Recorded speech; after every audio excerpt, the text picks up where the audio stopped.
vamos a hablar de nuestros antepasados, de aquellos que habitaban estas tierras mucho antes de que llegaran los españoles. Hoy en Contame desde casa vamos a hablar con una abogada que es periodista además y se dedica específicamente a los pueblos originarios. Hoy en Contame desde casa, Sandra Ceballos.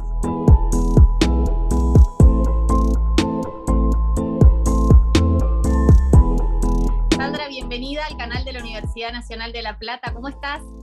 Bien, muy bien, un gusto, Vero. Saludos a toda la teleaudiencia. Bueno, vamos a empezar por el principio.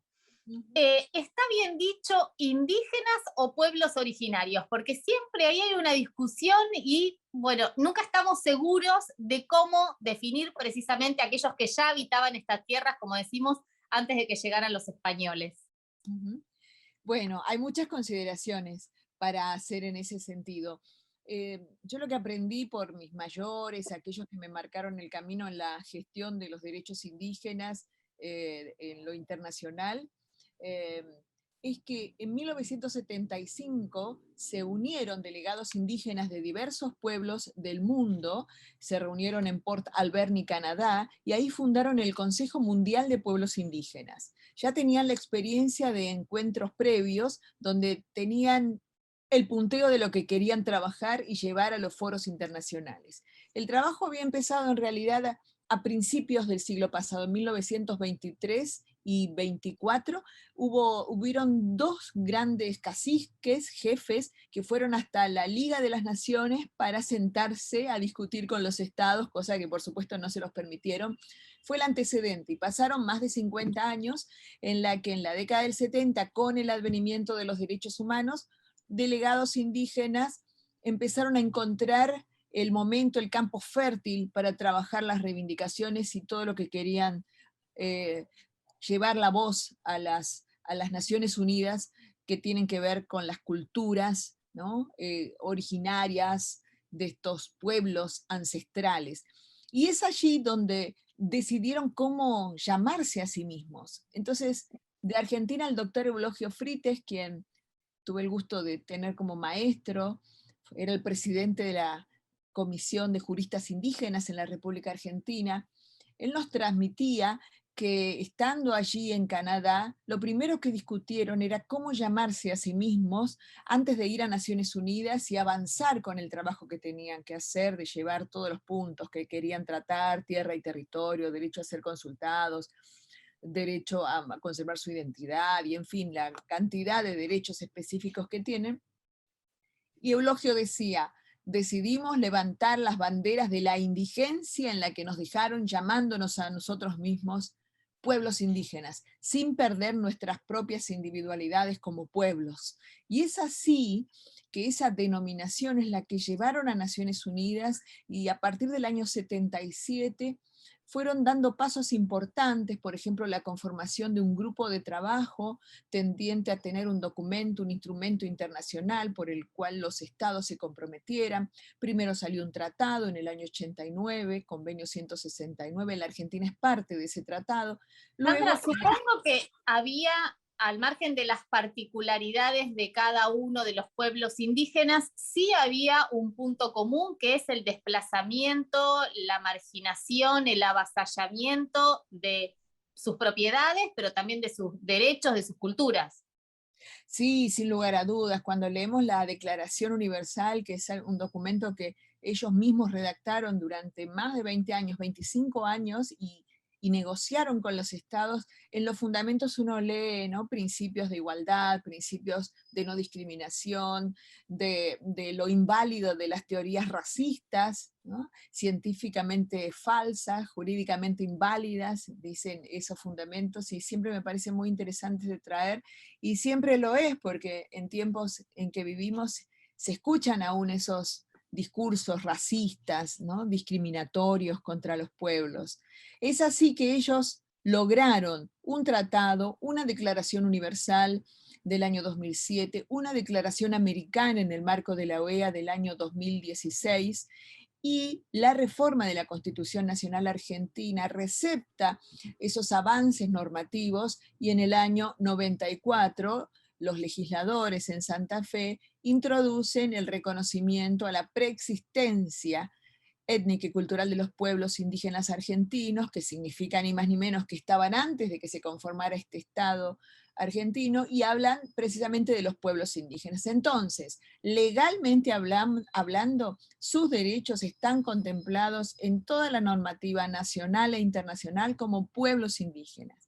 Eso no quita la vigencia del principio de autoidentificación por el cual cada uno puede decir cómo quiere ser llamado, ¿no? Así como Claro. Ahora, Sandra, legalmente estamos todos de acuerdo, está incorporada a la Constitución, como vos decís, la preexistencia, hablamos en el caso de la República Argentina. Ahora, antes de empezar la entrevista pensaba, ¿no?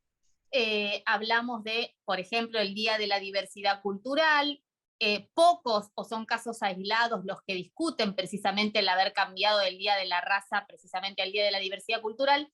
Ahora, todavía en la educación, digo, la escuela primaria, la escuela secundaria, poco aprendemos sobre los pueblos originarios, sobre sus territorios, sobre sus culturas, sobre sus creencias, sus religiones. yo creo que hay avances de a poco, porque, no sé, hablo con mis sobrinos y, y algo van aprendiendo, pero resta mucho por hacer. Por ejemplo, que se aplique la educación intercultural bilingüe, que está contenida también en la cláusula del reconocimiento de la Constitución Nacional, por la cual todo niño que hable como lengua materna su lengua originaria no pierde el acceso a la educación universal, ¿no? Eso Claro. implica que se aplique esa ley y que haya maestros idóneos que puedan traducir los conocimientos y que puedan hacerle llegar esos conocimientos occidentales, ¿no? A través de su propia lengua. Es el derecho de los pueblos y que se cumpla en todos los sentidos, porque esto me recuerda que en los juicios tenemos casos muy recientes y muy graves donde si se trata de un habitante de este país extranjero, se trae el traductor que va lógicamente a traducirle a su lengua, pero no con los pueblos indígenas. Entonces tenemos casos escandalosos de condenar a una mujer quechua, por el asesinato, supuesto asesinato de su esposo. Ella nunca entendió los conceptos, se llama Reina Marís, ¿no? Así que el caso es resonante porque finalmente se pudo comprobar su inocencia, pero no había tenido una traductora como tuvo finalmente en casación para que ella pudiera expresarse porque no hablaba el castellano. Así que, y con respecto a la educación, claro, hay mucho por hacer. En otros países de América Latina, los pueblos tienen su propia educación. En Colombia tienen sus propios presupuestos para hacer sus propias escuelas, ¿no? Y entonces me parece muy interesante ese derecho propio de brindarse la educación con sus valores, de acuerdo a sus cosmovisiones, de acuerdo a los pueblos. Cambió esa mirada que por lo menos había cuando yo estudiaba en la escuela de la campaña El Desierto y de los indígenas como salvajes, entre comillas, resistiendo a la civilización española. Digo, ¿eso se ha cambiado en la educación? Yo creo que los jóvenes son más receptivos a este revisionismo histórico, ¿no? Así como también son más sensibles cuando hablamos de la afectación de la madre tierra o del medio ambiente, ¿no? Son aquellos que se dan cuenta que es la herencia que ellos con la cual van a tener que vivir, y creo que se dan cuenta más fácilmente también de las consecuencias de la falta de los bosques, de la tala indiscriminada, ¿no? Y del agua, la afectación del agua. Y sí, me parece que son más receptivos a esto porque está claro que la igualdad entre los seres humanos es básico, es un conocimiento básico que fue un logro de la humanidad después de las guerras mundiales, ¿no? Aprender que somos todos iguales y tenemos una dignidad que se debe respetar. ¿Tenés la sensación, Sandra, que de todos modos esa estigmatización de los pueblos indígenas vuelve? Digo, me refiero ahora al caso de Río Negro, donde permanentemente se los muestra como violentos. Bueno, de hecho la gobernadora también haciendo referencias desafortunadas. Digo, ¿qué es lo que pasa? ¿Cuál es la problemática de fondo, digo, al margen de esta estigmatización que vemos permanentemente?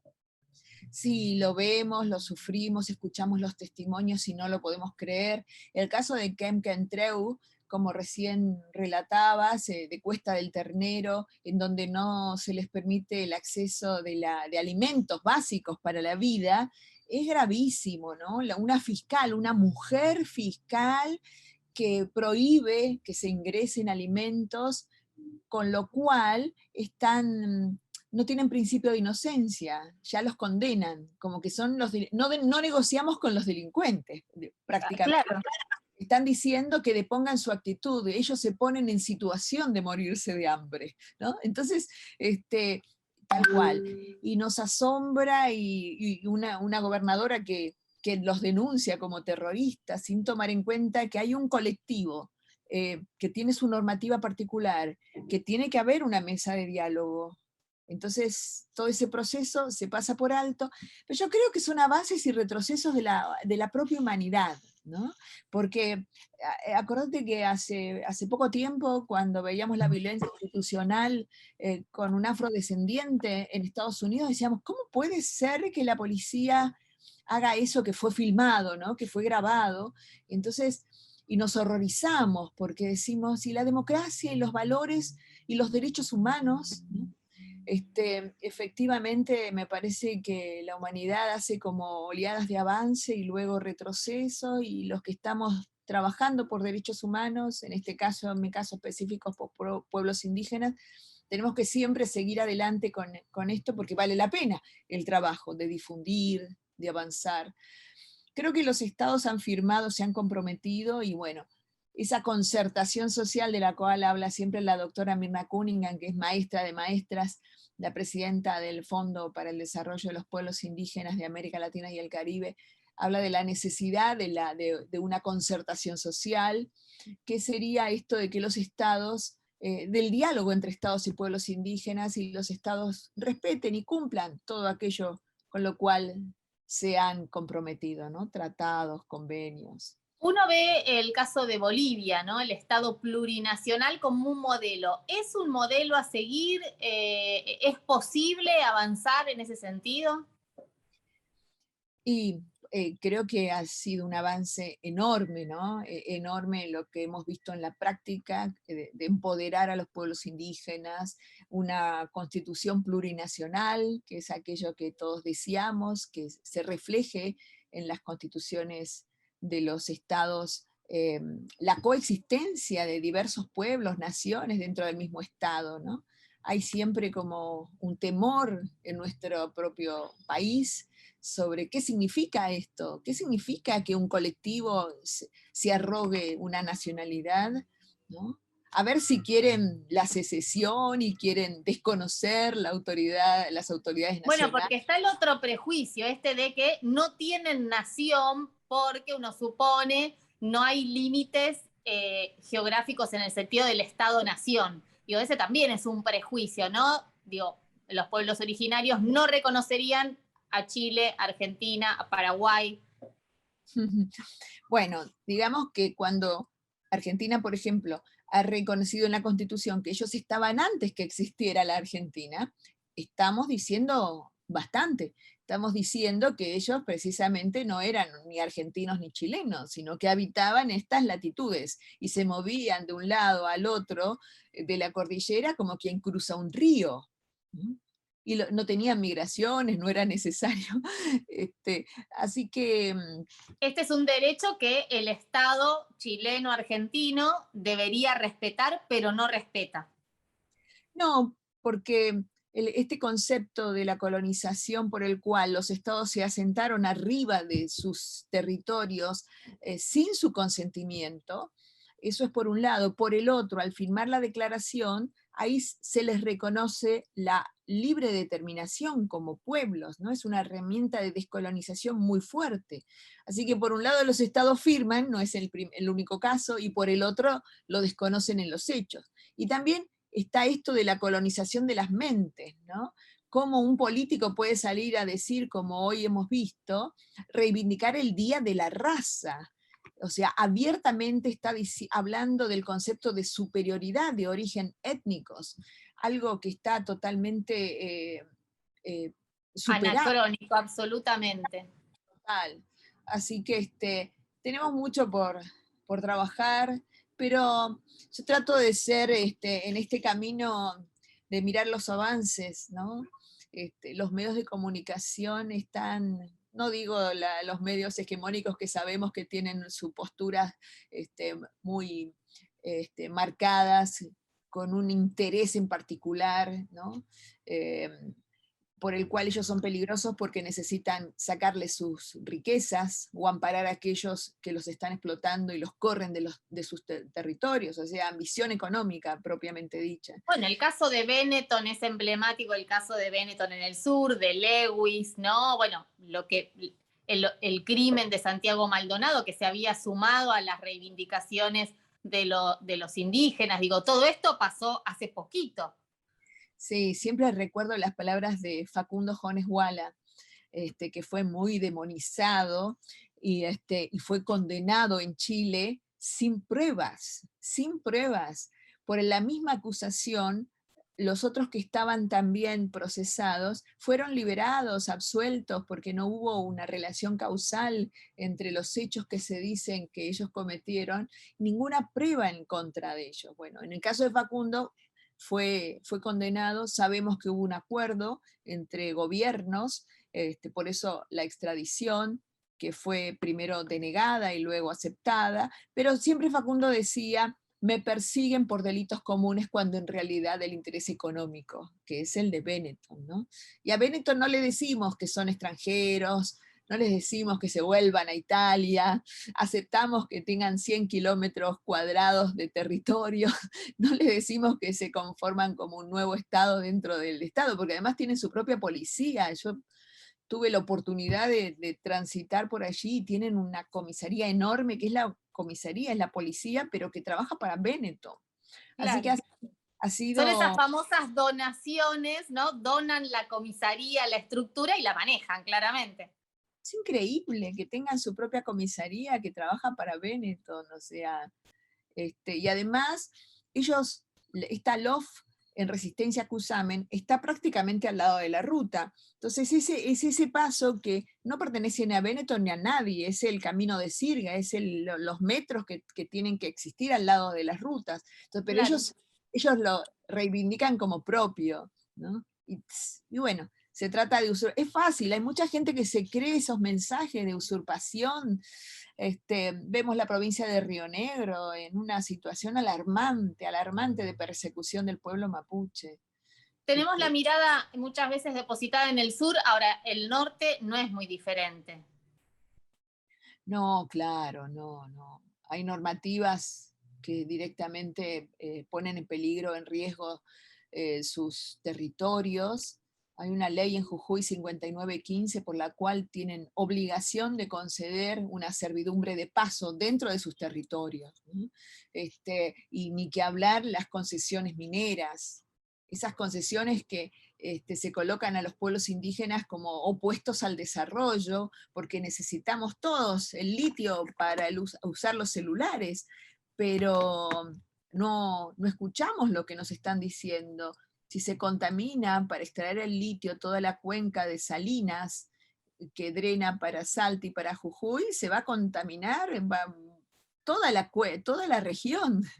Y ¿Y es entonces ellos... posible, Sandra, revertir? Digo, porque ahí, como en el caso del sur, con Benetton y el resto de los inversores, lo mismo pasa en el norte, digo, y uno no es que tenga una mirada pesimista, pero digo, en nombre del desarrollo, como ocurrió con la campaña del desierto, nada más que ahora es ayornada, ¿no? En la campaña del desierto era el territorio, bueno, ahora son los recursos naturales.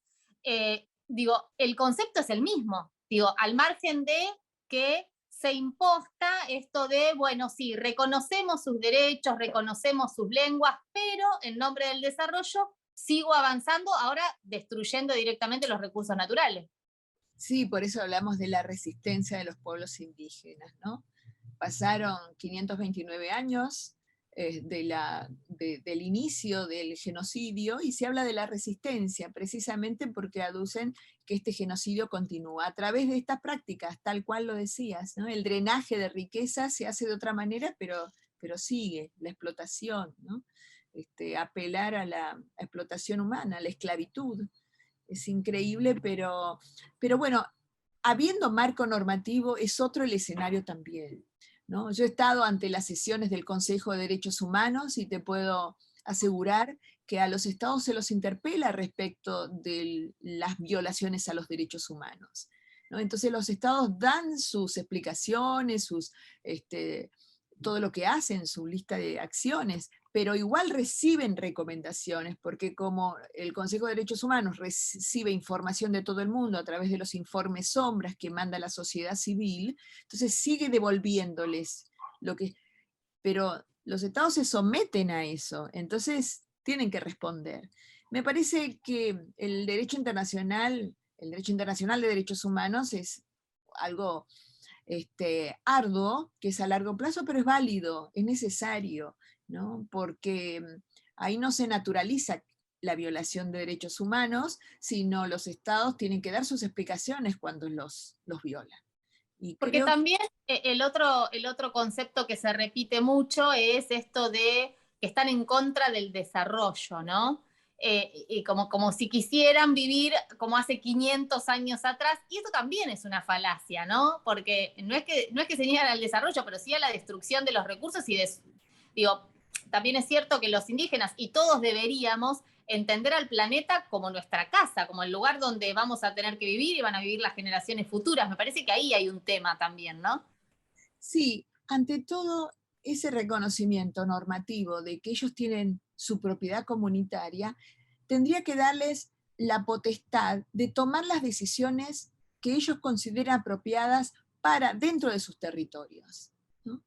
Y eso a otros no se les niega ese derecho. Cuando hablamos de propiedad privada está claro que podés dentro de tu propiedad construir, o sea, es cierto que ningún derecho es absoluto, sino son relativos, pero mientras no afecte los derechos de otros, ¿no? Puedes manejarte con libertad. Pero en ellos no. En ellos se siente o se considera en el imaginario que todo lo que donde están ellos es fiscal, es de todos, ¿no? Entonces, como que todos tendríamos el derecho de opinar, cuando la normativa no dice eso.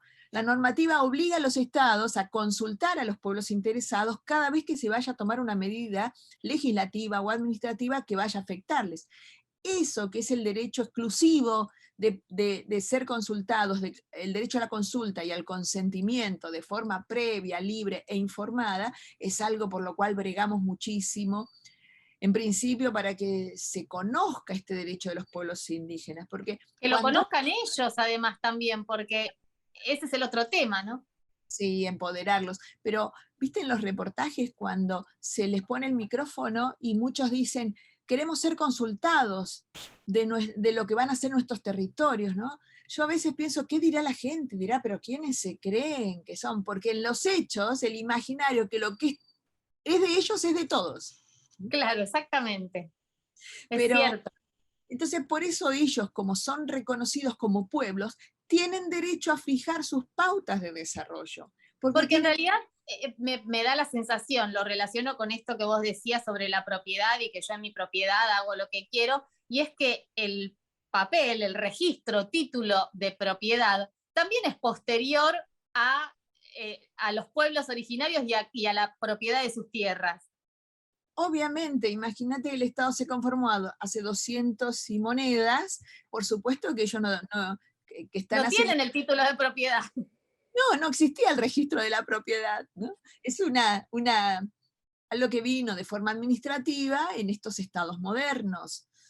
Cuando se discutía la declaración, se discutían estas cosas y quedó absolutamente claro por lo que dicen los artículos, específicamente el artículo 46, que les garantiza a los estados que ninguno de esos reconocimientos puede ir en contra de la soberanía de los estados, ¿no? Entonces ahí hubo una discusión y quedó claro el tema. Entonces, muchas veces lo recuerdo, no siempre se lo puedo decir al que está hablando, el que cree que ellos quieren la secesión, que es una manera de embarrar la cancha y llevar la discusión para otro lado, pero ellos quieren vivir en paz, los derechos los tienen reconocidos, tienen sus propias pautas de desarrollo y tienen derecho a tener su propia cosmovisión, ¿no? Esa libre determinación es el ejercicio de esas pautas. Yo lo comparo en lo individual, cuando hablo con los alumnos de la facultad, le digo, así como cada uno tiene derecho a planificar su vida y dice, voy a estudiar tal cosa, voy a trabajar de tal otra, me voy a casar, ahora me voy a separar, me voy a mudar. Ese plan de vida, que en lo personal comprendemos que es nuestro derecho a ejercer nuestra libertad, en lo colectivo es el derecho a la libre determinación, de poder tomar sus decisiones en conjunto, porque la vida está concebida de forma colectiva. Por eso el territorio Sandra, es de todos, sí. ¿cómo imaginas el futuro? Decíamos, hemos evolucionado mucho, falta un montón todavía. Digo, ¿cuáles son los caminos que en lo inmediato habría que empezar a transitar? Mira, dentro de los foros internacionales, cuando se habla, por ejemplo, hace poquito con sede en Italia, pero se hizo virtual también, se habló de la soberanía alimentaria, cuando se habla de la salud ancestral, y en tiempos de pandemia, creo que la misma crisis global nos tendría que llevar a valorar esos principios y aportes y sabiduría ancestral que tienen los pueblos indígenas, porque estamos viendo cómo se talan los bosques, cómo se contaminan las aguas, cuánto más valiosa es cada día el agua, ¿no? Así que yo creo que, aparte, como decía mi maestro Eulogio Frites, nosotros estamos vivos, no hemos muerto ni vamos a morir. Estas culturas van a seguir sobreviviendo a todo. Entonces, quiero creer en eso, ¿no? Que podamos valorar y escuchar, y sobre todo que haya paz en el mundo, porque cuando hablamos de esto hablamos en términos de paz o no, ¿no? Respetarles, respetar sus derechos, es ayudar, es propender a la existencia, a la vida armónica en sociedad y al enriquecimiento mutuo, porque reconocer al otro con sus diferencias en un pie de igualdad es enriquecernos todos, enriquecernos como sociedad. Sandra, muchísimas gracias por estar en el canal de la universidad. Seguramente nos volvemos a encontrar en algún lado. Muchísimas gracias por estar. Gracias a vos, Vero, a todo el equipo, a la producción, a Juan y a la universidad, que sin lugar a dudas ha dado profesionales enormes, como el doctor Fabián Salvioli, mi querido profe amigo, a quien quiero muchísimo, y tantos otros que provienen de esa alta casa de estudios. Muchas gracias.